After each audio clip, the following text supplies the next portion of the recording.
नमस्कार। कभी सोचा है कि हमारा दिमाग हमारे शरीर की हर एक हरकत को कैसे कंट्रोल करता है? आज हम सेरिब्रल पाल्सी पर बात करने जा रहे हैं। ये एक ऐसी कंडीशन है जो दिमाग और शरीर के इसी कॉम्प्लेक्स कनेक्शन पर असर डालती है।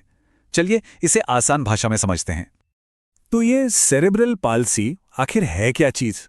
देखिए, ये कोई एक बीमारी नहीं है, बल्कि कई विकारों का एक समूह है। नाम को ही तोड़कर देखते हैं ना। सेरेब्रल मतलब दिमाग से जुड़ा हुआ, और पाल्सी का मतलब हुआ कमजोरी या मांसपेशियों के इस्तेमाल में दिक्कत। और ये होता कब है? जब किसी बच्चे का दिमाग जो अभी बन ही रहा होता है, प्रेगनेंसी के दौरान या जन्म के ठीक बाद उसे किसी तरह का नुकसान पहुंच जाता है। यहाँ एक बात जानना बहुत जरूरी है, जो एक बहुत बड़ा मिसकंसेप्शन भी दूर करता है। सेरेब्रल पाल्सी वक्त के साथ और बिगड़ती नहीं है। मतलब दिमाग को जो नुकसान एक बार हो गया वो उतना ही रहता है, बढ़ता नहीं है। तो चलिए अब थोड़ा और गहराई में उतरते हैं और सेरेब्रल पाल्सी की बुनियादी बातों को समझते हैं। जन्म के बाद इसके जो शुरुआती लक्षण होते हैं ना, वो कई बार बहुत हल्के हो सकते हैं। हो सकता है बच्चा या तो जरूरत से ज्यादा शांत हो या फिर बहुत चिड़चिड़ा। आपको शायद महसूस हो कि उसकी मांसपेशियां या तो बहुत कड़ी हैं या बहुत ढीली।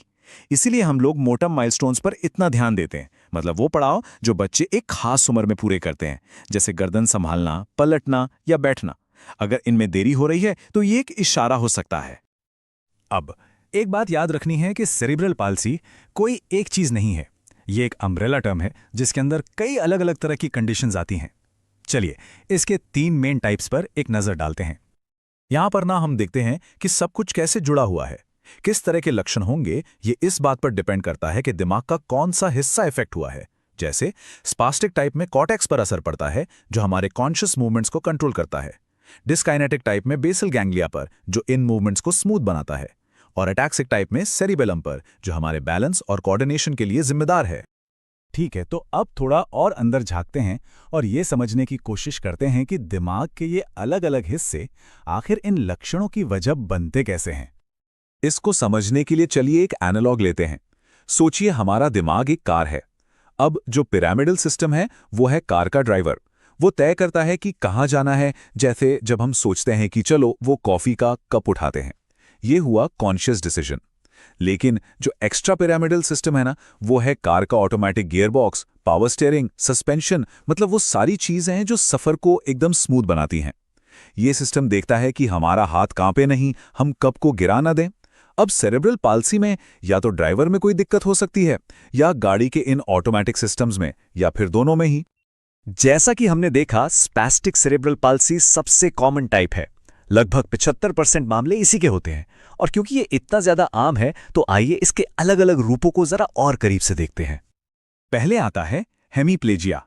यहां हेमी का मतलब है आधा। इसमें शरीर का एक साइड, या तो दायां या बायां, हाथ और पैर दोनों प्रभावित होते हैं। और ऐसा क्यों होता है? क्योंकि दिमाग के मोटर कॉर्टेक्स के ऑपोजिट साइड में कोई डैमेज हुआ होता है।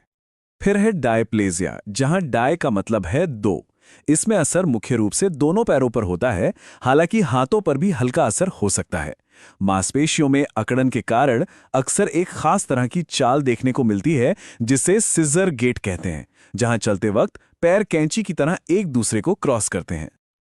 और आखिर में क्वाड्रिप्लेजिया, जहां क्वाड का मतलब है 4। ये इसका सबसे गंभीर रूप है। इसमें दोनों हाथ और दोनों पैर, और अक्सर धड़ और चेहरे की मांसपेशियां भी प्रभावित होती हैं, जिससे चलना फिरना बहुत ज्यादा मुश्किल हो जाता है। लेकिन सेरिब्रल पाल्सी का असर सिर्फ चलने फिरने या मूवमेंट तक ही सीमित नहीं होता। असल में ये मामला उससे कहीं ज्यादा कॉम्प्लेक्स है। ये जो लिस्ट हम देख रहे हैं, ये साफ दिखाती है कि सेरिब्रल पाल्सी सिर्फ एक मूवमेंट डिसऑर्डर नहीं है।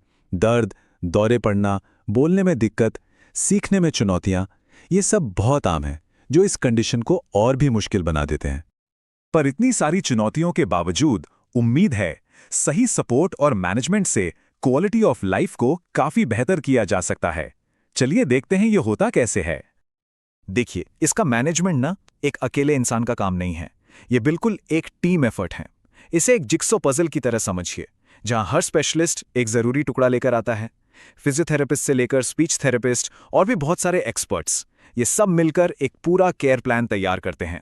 और मकसद एक ही है कि उस इंसान को जितना हो सके इंडिपेंडेंट और फंक्शनल बनाया जाए।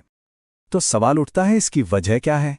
ज्यादातर मामले करीब 80% जन्म से पहले या जन्म के दौरान दिमाग को हुए किसी नुकसान से शुरू होते हैं।